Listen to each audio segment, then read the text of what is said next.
tere, ma siis alustan. Nagu ma kella järgi vaatan, et ega ma algusega ei hilinenudki, et oligi kava järgi, ma pidin alustama 15.30 ja aitäh kõigile varasematele esinejatele, kes oma ajakavast väga hästi kinni pidasid. Sellised üritasid väga harva, kus inimestel tegelikult on väga palju rääkida ja nendel meeldib rääkida, et kipub aega üle minema. Aga seekord isegi ma saan alustada õigel ajal.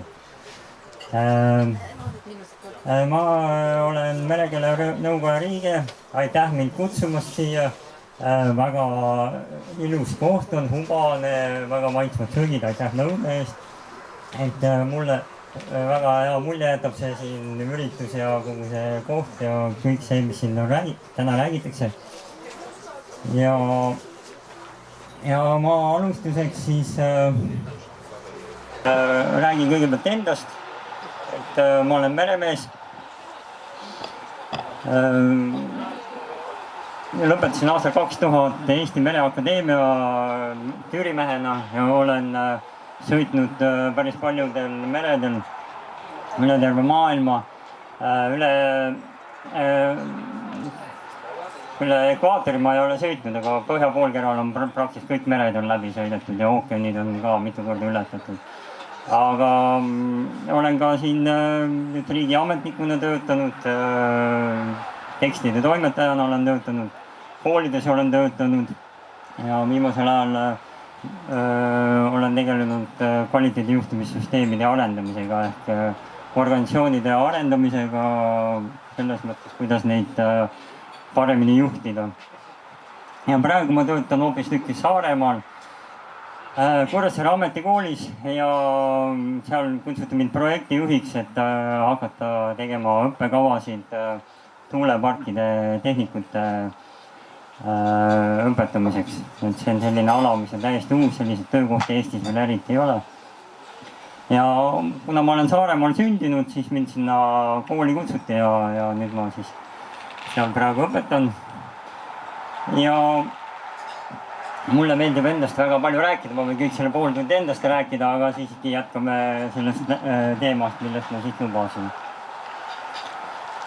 Et siin poole tunni jooksul püüan rääkida Merekeele Nõukoja ajaloost natukene, tegevusest, millega me oleme tegelenud, millega tegeleti natuke enne mind, sellest ma eriti palju ei tea. Siis on paar näidet, kuidas meil Merekeele Nõukoja terminitega töö käib, et üks on edulugu, teine on selline väike tagasilöök või ümbermõtlemise lugu. Räägime, milliseid trükiseid oleme välja andnud. Ja siis mõned terminid ka näiteks tuua, et siis võib-olla tunnete ära.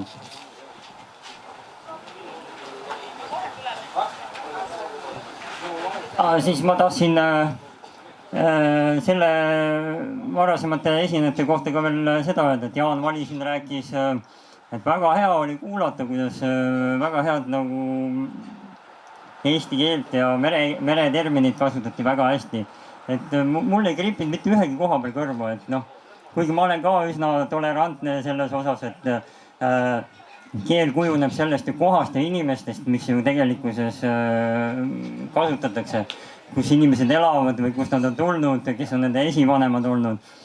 Et Merekeele Nõukoja kohta ma üldis kohe ära, et see on selline terminoloogia komisjon, mis ei anna mingisuguseid suuniseid või kohustuslikke näiteid, kuidas merekeelt tuleb kasutada, kuidas terminit tuleb kasutada. Et kõik, mis Merekeele Nõukoda on otsustanud, Merekeele Nõukoda kõik terminid on soovituslikud. Ja väga hea oli kuulda Jaan Vali ettekandest näiteks sellist sõna nagu sihituled. Ja ta kasutas ka sõna sihttuled. Et väga palju seal Tallinna pool, Harjumaal ja isegi sinna Saaremaa poole väga palju kasutatakse liitsiht. Et sõna liitsiht on ju tegelikult nagu natuke selline topeltväljendus või tautoloogia. Et siht on ise juba ju punktide kogum ehk punktide liit või miks me peame seda ütlema, et liitsiht tegelikult tulemärgid, mis on ühel joonel, mille järgi laevad liiguvad, on ju tegelikult siht on juba ise mingi kogum punktidest. Ja sihist veel nii palju, et siht moodustab 3 punktist. 2 maamärki ja 3 on laev. Ja kui nad on ühel joonel, siis ongi siht. Ei pea ütlema, et liitsiht on. Ja väga hästi ma noppisin üles ka sellise sõna, mida küll Jaan Vali ei öelnud, aga tema kaaslanna, kes siin juurde rääkis, ütles sihi tulede kohta suunatuled. Et see oli väga huvitav oli kuulata, et ma vaatasin, ma ei ole varem ise kuulnudki seda, et suunatuled kasutatakse. Aga tegelikult see on päris õige. See siht näitabki laeval suunda ju, kuhu suunas tuleb minna. Ja sihi peal olev laev ei kaldu ei paremale ega vasakule, et kui ta on selle sihi peal, nii-öelda selle joone peal, mõttelise joone peal, siis paremal vasakul võivad olla karid, ta läheb seal nende vahelt läbi nende sihti mööda. Et väga hea oli kuulata varasemaid ettekandeid. Kõigepealt jah, merekeele nõukojast võimalikult lühidalt võin rääkida, et siin on merekeele nõukoda ei ole küll MTÜ või mingi juriidiline organisatsioon, vabatahtlikest spetsialistidest koosnev ühing, nimetatakse pigem seltsinguks kui mittetulundusühing. Aga meil on oma põhikiri ja selle järgi merekeele nõukoda on ühiskondlikul alustel töötav ja eri valdkondade merendusspetsialisti ühendav terminikomisjon, mis muu hulgas töötab välja eestikeelset merendusterminoloogiat. Et me ei tegele ainult vanade terminitega, vaid mõtleme ka uusi välja.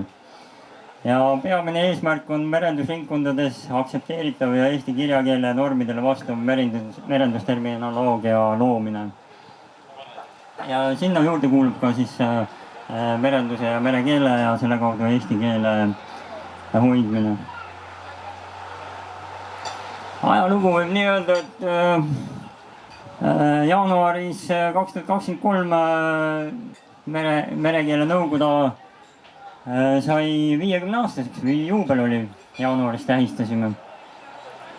Merekeele nõukoda, mille nimi oli alguses mereterminoloogia komisjon, alustas Meremuuseumist 1973. aastal.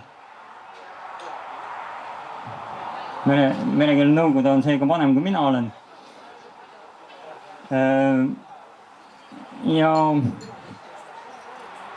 aastal 2002 läks merekeele nõukoda Veeteede Ameti tiiva alla, kuna seal hästi palju Veeteede Ameti töötajaid oli seal.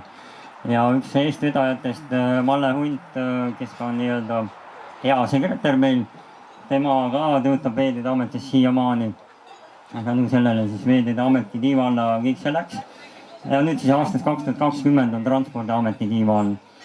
Aga sellegi poolest eesmärgid ja tegevused kõik on samad, ei ole oluline, mis katuse all on olnud. Aga tõesti jah, et alustas Uno Lauri eestvedamisel mereterminoloogia komisjonina. Urmas teab seda, Urmas on ka merekeele nõukoja liige olnud 80-ndatel, 90-ndatel. Ja seda Urmas ju rääkis Armas Luigest, kes on ka merekeele nõukoja liige olnud 80-ndate lõpus. Et selles suhtes väga vana organisatsioon, ma julges öelda, et no kui me jätame mingid tantsugrupid, laulukoorid välja ja võib-olla ka vabatahtlikud päästjad, siis merekeele nõukoja, ma julgen väita, on Eesti kõige vanem vabatahtlike ühing, kes siiamaani aktiivselt tegutseb. Et meil on 50 aastat sai täis, 20 liiget ja liikmete hulgas on hästi palju merendusspetsialiste, ajaloolasi, on Transpordiameti töötajaid, on tegevkapteneid, on ka hetkel on 3 keelespetsialisti, filoloogi meie hulgas. On ka Eesti Keele Instituudi paar töötajat on meil olnud liige, üks on siiamaani. Ja meil on koosolekud toimuvad iga kuu ja koosolekute vahel toimub ka meilide teel pidev, iga nädal käib mingi meilide vahetus. Ja isegi suvel, kui on puhkust, on paus 2-3 kuud, ikka meilide teel käib arutelu. Et ta ei ole selline komisjon, kes tuleb paar korda aastas kokku ja kinnitab mingid terminid, kes kuskil mujal on ära otsustanud. Meil käib väga tugev töö. Oleme trükisid välja andnud, nendest natuke hiljem. Aga tihe töö käib ka Euroopa Komisjoni tõlkebürooga. Ja siin on pilt nende ühe töötaja esitlusest, kus selgus, et Euroopa Liidu termini baasis on 71 000 eestikeelset sõna. Sellest 3000 ringis on merekeele sõnu. Ja siis merekeele nõukoja abiga on 600 terminit on sinna sisestatud või nendega on konsulteeritud. Ja see võib-olla mingi viimase 10 aasta töö on see 600 terminit. Et selle suhtes tööd on palju. Ja ka on Eesti Keele Instituudi kõik veebisõnastikud oleme läbi vaadanud, et kõik merendusalased terminid, mis seal on. Et praegu on võõrsõnade leksikoni läbivaatamine.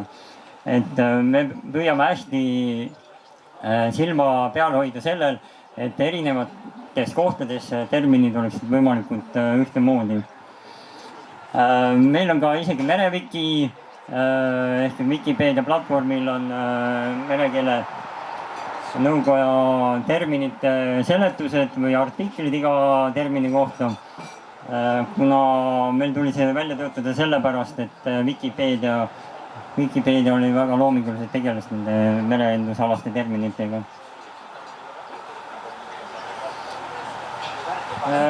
Ja siin võib öelda, et meil on need erinevad rolle on veel palju, et me oleme siin kooskõlastame erinevad tekste, toimetame tekste.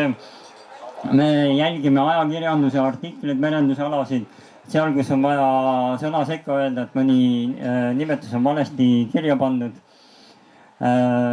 Siis oleme ise, peame ennast reklaamima, millega ma praegu tegelen. Saab ju merekeele nõukogast rääkida, alati on hea, kui keegi kutsub rääkima, et me oleme olemas, me oleme tähele pandud. Merevikist ka natuke räägin veel ja koolitusi, seminare oleme teinud ajakirjanikele, õppejõududele. Ja Facebooki kaudu oleme ka natuke suunamudijad, et mingid terminoloogia alasid terminid siis laiemalt tutvustada, mis on sellised põnevamad. 1996. aastal anti välja mereleksikon, sellega tegelemine algas juba siis, kui Meremuuseumi eestvedamisel, Urmas teab, mäletab. Ja 1996. aastal siis koos see välja anti, Lennart Meri oli isegi kohal, kui selle väljaandmise üritus oli. Ja aastal 2008 siis andsin välja Inglise Eesti meresõnaraamatu. Mina olin selleks ajaks olnud merekeele nõukoja liige 2 aastat. Aga võin auga öelda, et minu nimi on ka seal raamatus, et ma olen seal aidanud toimetada. Tegelesin lühenditega, oli peavalu. Ja veebimaterjalidest meile siiamaani aktiivselt on uuendatavad, kasutatavad Mereviki. On veebileht selline olemas, kus saab alati kõikide asjade kohta, merendusalaste terminite kohta küsida. Meresõnaraamat, mis 2008 välja anti paberkujul, on nüüd ka veebis. Eesti Keele Instituudi serveris on, et seda me kogu aeg uuendame ja täiendame. Ja siis on muidugi Transpordiameti kodulehel on kõik meie need protokollid, koosolekute protokollid, me nimetame ise neid teokirjadeks. Keegi kunagi Enn Oja neid protokollis, siis ta ütles, need on teokirjad, kasutatakse eestikeelset sõna, protokoll on nagu kuskilt väljapoolt laenutud sõna. Ja kõige suurem töö on siis olnud Soolaskonventsiooni teksti toimetamine. meie viimase aja kõige suurem töö. Soolas on rahvusvaheline konventsioon inimelude ohutusest merel. See tõlgiti eesti keelde juba mingi 8 aastat tagasi, aga kui taheti meie käest kooskõlastust, et kas te kinnitate selle, kui Riigi Teatajasse see üles panna, siis mitmed meist pidid istuma kõigepealt, seda oli vandetõlk oli tõlkinud, kes nagu eriti konteksti ja taustasid ei teadnud. Ja siis Merekeele Nõukoda pakkus, et me pakume ennast seda teksti toimetama ja seda me tegime 10 kuud, 13 inimest oli iganädalaselt üle 550 lehekülje teksti. Ja nüüd on selline tekst valmis. Ja selle alusel võib-olla ka merendusalased, õigusalased tekstid saavad rohkem sellega sünkrooni, mis on Merekeele Nõukoja töö. Enne ma jätsin mainimata, et miks Merekeele Nõukoja üldse asutati, et sellest oleks muidugi pidanud alustama. Aga eks see mu endast rääkimise kõrval läks meelest ära. Kui Uno Laur ja tema sõpruskond 70ndate alguses Merekeele Nõukoja lõi, siis põhiprobleem oli see, et läksid laeva, igal pool oli kuulda vene keel. Isegi pool meeskonnast on eestlased, pool venelased, ikka vene keel. Ja isegi eestlased hakkasid üle võtma venekeelset merendustermineid. Et ma ise mäletan, kui ma 98. aastal läksin kalalaevale praktikandiks ja hakkasime sadamast ära minema. Hõigatakse üle messi, et Švartovka. Mina siis Mereakadeemia kadetina mõtlen, Švartovka, mis pagan asi see suhka asi on. Mis Švartovka, sa ei tea, mis Švartovka on? See on sildumine. Et eesti keeles on siis see laeva lahkumine, kai äärest või kai äärde tulemine on sildumine. Ja eks see mõju häiris väga palju siis Uno Lauri ja tema sõpruskonda ja kõiki need, kes seda Merekeele Nõukoda alustasid ja eest vedama hakkasid. Tänapäeval on üks teine probleem. Jah, tohutu inglise keele mõju, mis tuleb peale. Ja inglise keele mõju ei ole ainult õigusalastes tekstis, on ka juba tulemas õpikutesse, on tulemas raamatutesse, isegi mälestusraamatutesse. Ise ma olen ka kirjutanud mõned artiklid ja mälestusraamatud ja mul endal läheb ka juba ingliskeelsed väljendid sisse, et inglise keeles tuleb lihtsamini pähe kui eesti keeles. Et sellepärast me mõtlesime mingi hetk, siis kui Eesti Vabariigi taas iseseisvumine oli, et siis see pööras nagu teistpidi, et alguses võtsime suure uraaga inglise keele vastu, ingliskeelsed mõjud. Aga nüüd vaatame oma laste pealt, kuidas, et nemad võtavad hästi palju ingliskeelseid sõnu üle. Ja need tudengid, kes Mereakadeemias õpivad, on ka hästi palju ingliskeelset mõjutusi. Ja isegi kui mõni termin ütlevad eesti keeles, siis on tunda, et seal on ingliskeelne tagamõju on. Et näiteks mu lapsed kasutavad sõna ilmselgelt hästi palju. Ma ei mäleta, et minu põlvkonnast või vanematest kasutaks seda sõna ilmselgelt. Aga see on ingliskeelest tulnud. Mis ta nüüd ingliskeeles oli? Probably või midagi sellist. Jaa, obviously. See sõna hästi noortele meeldib ja siis eesti keeles kasutavad ilmselgelt. Natuke veider on kuulda. Venelaste termin on ka hollandi keelest ülevõetusega, nad ei ole otsalt vene termin.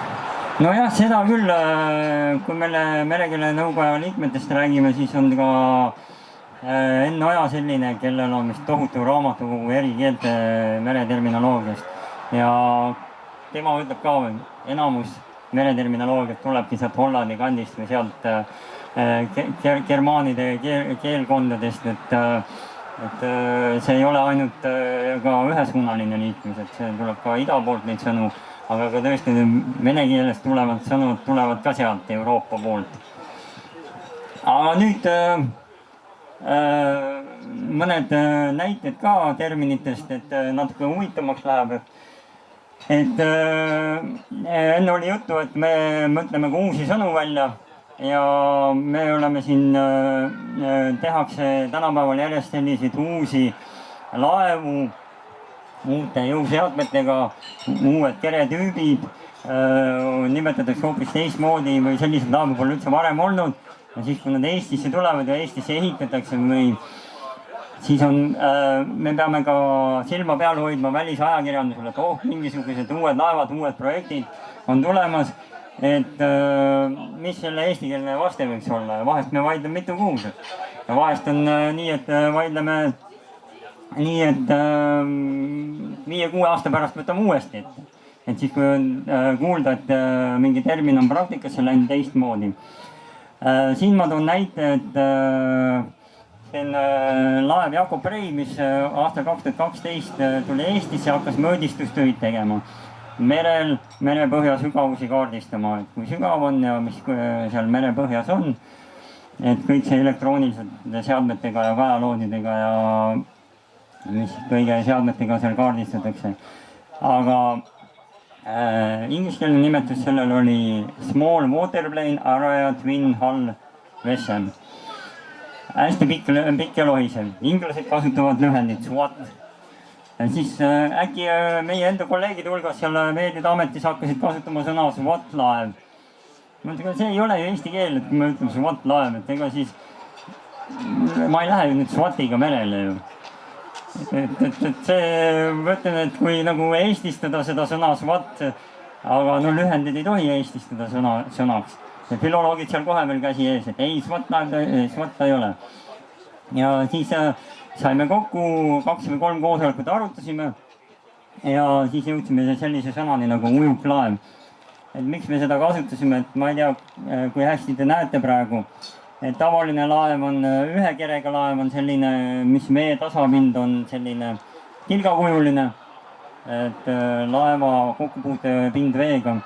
Katamaraan ta ei ole, siis katamaraanil on 2 kere laeva platvormi all. Aga SWAT laeval on nagu sellised, kuidas öelda, sigarikujulised mõrsud vee all, millel on jalad ja siis see laev on nagu jalgade peal platvormil, et sellepärast ta on niimoodi tehtud, et tema kokkupuutepunkt veepinnaga oleks võimalikult väike. Et kui võtame selle tavalise laeva, siis ta peab seda veepinda hästi palju murdma ja lõhkuma. Ja sellest tekib käigulaine ja muu asi, mis kulutab kütust ja aeglustab laeva, eriti kui on lained. Aga see laev lõikab läbi lainete nagu soe nuga läbi või. Ja seal oli igasuguste variante käis meil läbi, aga lõpuks mõtlesime ujuklaev. Ja miks on meil edulugu? Sellepärast, et me mõtlesime selle termini välja enne, kui ajakirjandus hakkas sellest kirjutama. Siis me tundsime, meist on kasu. Et me isegi tegime blogi, kirjutasime sellest, kuidas laeva Saksamaal ehitati ja kuidas laev Eestisse saabus. Ja nii kui keegi Eesti ajakirjanikest hakkas guugeldama SWAT laev, siis kohe seal meie blogi ja Merekeele Nõukoja otsused tulid sealt Google'ist kohe välja. Me kasutasime Google algoritme väga hästi ära. Ja siis hakatigi kasutama ujuklaev. Ja eestikeelne sõna. Nagu ma enne ütlesin, Facebooki kaudu me oleme ka natuke suunamudijad, et juhime eelkõige just ajakirjanike vastutustundlikud olema, et kasutaks mereterminoloogiat õieti. Ja kui nad ei tea, kuidas mõnda sõna kasutada, siis küsiksid meie käest. Et me aeg-ajalt anname ennast teada ja märku. Vahest kirjutame ise artiklit, kritiseerime, vahest ka toimetajatele anname tagasisidet, et sellist terminit nii ei kasutata ja nii edasi. Meremuuseumi kunstnik Matskevitsu tegi väga hea pildi selle kohta. Praamidest laevadest pikalt ma ei tahaks rääkida, sellest me võime siin veel 1,5 tunni siin vaielda. Mina käin saartel laevadega, mõned käivad praamidega. Ma ütlen, las siis olla nii. Mina käin laevaga, mis veab reisijaid, kellel on autod kaasas. Merekeele Nõukogu on uurinud neid allikaid, kus see sõna praam tuleb. Praamid on kaubalaevad. Need inimesed, kes tahavad kaubalaevaga saarel minna, las siis lähevad siis praamiga. Aga eks mina ka eksin. Kogu aeg ütlen sõpradele, räägin sugulastele, et ma olen laevaga Saaremaale sel kellaajal. Laevaga jah, ei ole, ei pea ütlema parvlaev, ütleme lihtsalt laev. Me läheme laevaga Helsingisse ka ju. me ei ütle, et me oleme parvlaevaga Helsingisse või me oleme praamiga Helsingisse. Me oleme laevaga. Vahet pole, kas ta on kruiisilaev või parvlaev, mida iganes. Ta on Saaremaale. Kuidas järjekord oli või kuidas seal oli? Oli palju autosid. Praamisaba oli üsna pikk, jah. Jälle kasutasin sõna praam, et no endagi keel libastab. Aga siin on siis sõnad, milles on üsna palju ka ajakirjanduses eksitud. Näiteks sõna silduma. See on siis, nagu ma enne ütlesin, et laev tuleb kai äärde või lahkub kai äärest on sildumine. Aga see on ainult sadamas toimub. Aga mõni kirjutab, et see, mis need on, need Tallinki laevad, Superfast randub sadamasse. No, kole lugu küll, et siis tükid taga kõik ja mõnel majaga pihta sai, et siis selle laevaga pole midagi teha, kui ta randub sinna sadamasse. Et randumine on ikkagi dessandi randa saabumine spetsiaalsete laevadega või lihtsalt paatidega. Ma ei tea, kuidas siin Peipsijärves on ka vist ikkagi randatakse. Aga sadamasse ka ikkagi, kui laev tuleb, siis ikka sildub ju. Maabuma sõna ma ka ei kasutaks sadama kontekstis. Enne oli juttu ka madalast. Väga hea oli kuulda, et siin kasutatakse ka sõna madal, mitte madalik. Et selles osas ma ise ka alles hiljuti sain teada, et merel tuleb ikkagi kasutada sõna madal, mitte madalik. Madalik on ju maapealne väike küngas või kõrgustik või midagi selline. Et aga madal on, nimetatakse merel, et merel on madal vesi ehk siis merepõhi on madal. Ta on madal. Ja eelkõneletest oli ka väga hea kuulda, et kasutatakse madal, et ma ise ka pidin ennast ümber õppima, et keel ei väärataks väga palju, et madalik ei tohi kasutada mere kontekstis. Ajakirjandus kasutab palju ristluslaev, see on rohkem sõjalaevad on ristlejad, aga me soovitame kasutada kruiisilaeva. Te teate, mis laev see on. Võib-olla mõned teist on isegi sõitnud sellega. Merekeele nõukoja mõned liikmed isegi soovitavad kasutada kruiisilaev ühe i-ga. Me ei kruiisi merel, vaid me kruiisime. Me läheme kruiisima. Et see on ka selline koht, kus me ei ole omavahel kõike kokku leppinud. Ja siis kui trossid, vaierid, nöörid on ikkagi otsad laevas. Eelistatult neid kasutame. Otsad on need, millega laev kinnitatakse kai külge. Estoniaga seoses palju räägite aparellist, aga me soovitame kasutada rampi. Ka selline hea eestikeelne sõna. PPA on mul närvi mustaks ajanud juba kogu aeg, räägivad ajakirjanduses hüdrokopteritest, isegi Pärnu lahes kalapüüdev jalgpallur juba räägib, et tal on hüdrokopter. No mitte kuidagi ei ole hüdrokopter. Need on siis need nagu, nad ei ole õhkpatjadel sõiduk, vaid on sellise kesta peal, mis nagu soode peal sõidab ja sellise ka veepinna peal saab sõita.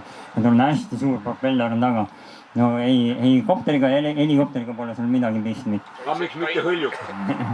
Hõljuk on ju see, millele ka õhku pumbatakse alla, tal on seelik ümber.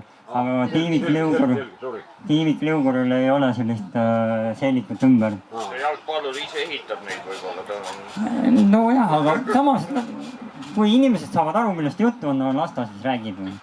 Et me ei ole kunagi kurjad kellegi peale, kui on, aga see näitab võib-olla, et meil endal on midagi veel tegemata jäänud või vähe oleme selliseid termineid tutvustanud.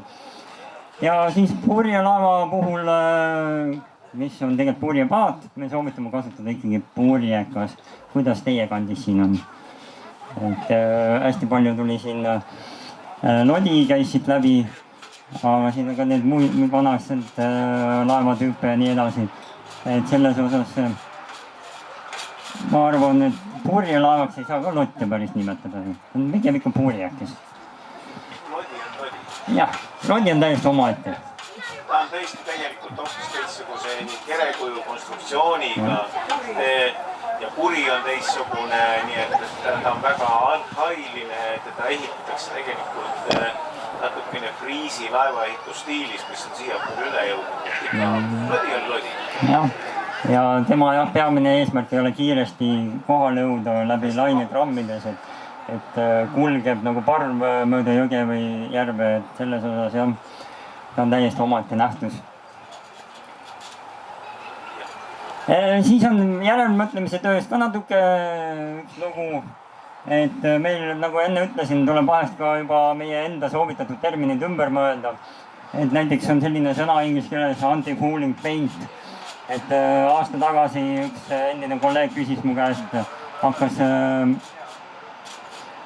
hakkas tegema projekti uue Eesti jäämurdja tegemiseks ja siis küsis, et kuidas anti-fouling paint kasutada. Ja meie olime juba vist 12 aastat tagasi otsustanud, et on kasvumisvastane värv. Et kas te oskate ette kujutada, mis värv see selline on? Jah, ta ongi pigem keelepärasem, on lihtsalt mürkvärv. Ka paate võõbatakse selliselt, et saab kaua vees hoida, et ei lähe karbid, ei tule sinna külge, elusolendid, vetikad, mida iganes sinna vee all ringi liigub.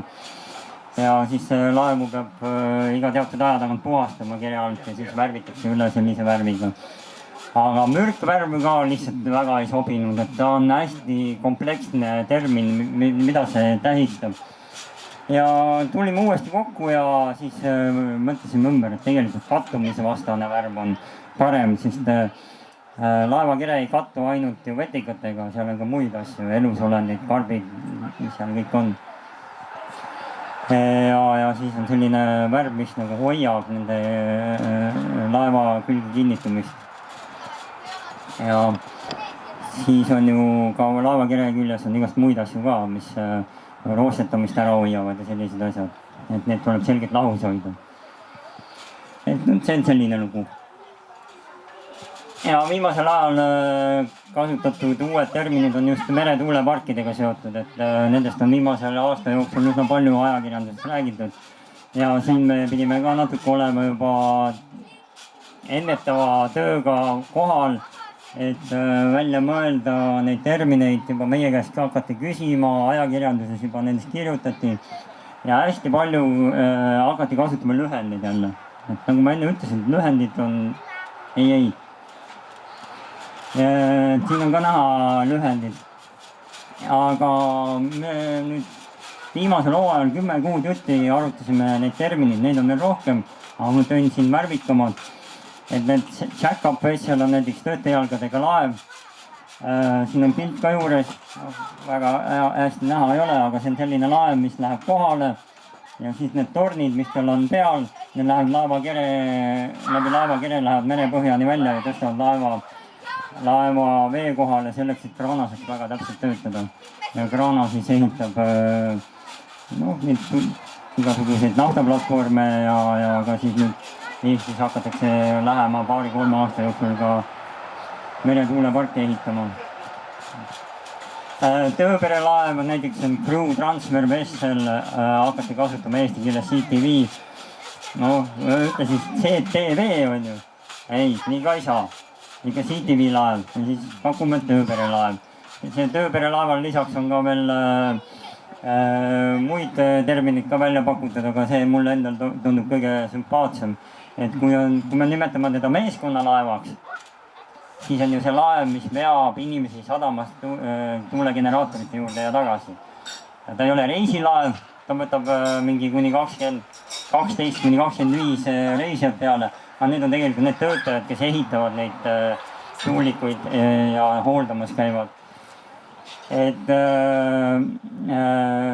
meeskonnalaev ta ei ole, et me püüdsime sellest eristada.